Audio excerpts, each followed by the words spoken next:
اگر 80 سال کے بعد، تقریباً 80 سال ہونے والے اس ملک کو، اگر 80 سال کے بعد، 79-80 سال کے بعد اگر ایک ملک کے دارالحکومت کے بڑے ہسپتال کے اندر آگ بجھانے کا بھی کوئی نظام نہیں ہے تو لعنت ہے اس نظام پہ، تو لعنت ہے اس نظام کے اوپر کہ وہ یہ کوئی مشکل کوئی سائنس نہیں ہے. یقین کیجئے کہ آگ بجھانا کوئی سائنس نہیں ہے، اور خاص طور پہ ہسپتال کے اندر، اور خاص طور پہ ہسپتال کے اندر بھی بچوں کے وارڈ کے اندر. یہ 14 بچے جو چلے گئے اس دنیا سے، یہ اب کس طرح واپس آئیں گے؟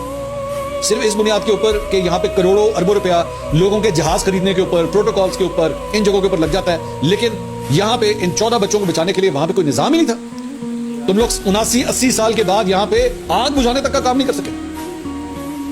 کہ 14 جانے یہاں سے چلی گئی. اس کے بعد یہاں پہ تصویر لگانے کا بھی بڑا ایک شوق ہے نا، ہر جگہ میری تصویر ہونی چاہیے، تصویر لگا دو، تصویر لگا دو، میری تصویر لگا دو، یہاں پہ بھی تصویر لگاؤ، اس جگہ پہ بھی میں نے کام کیا، یہاں پہ بھی تصویر لگاؤ، یہ کوڑا دان ہے اس کے اوپر بھی تصویر لگا دو، وہ باتھ روم ہے اس پہ بھی تصویر لگا دو، بس اسٹینڈ مل رہا ہے اس پہ تصویر لگا دو، چھاپڑی والا اس پہ تصویر لگا دو، ریڑھی والا کھڑا ہے اس پہ تصویر لگا دو، اور جگہ تصویر لگا دو. آج کہاں تصویر لگائی ہے؟ آج اس واقعے کے بعد کہاں تصویر لگائی ہے کوئی جواب اس کا؟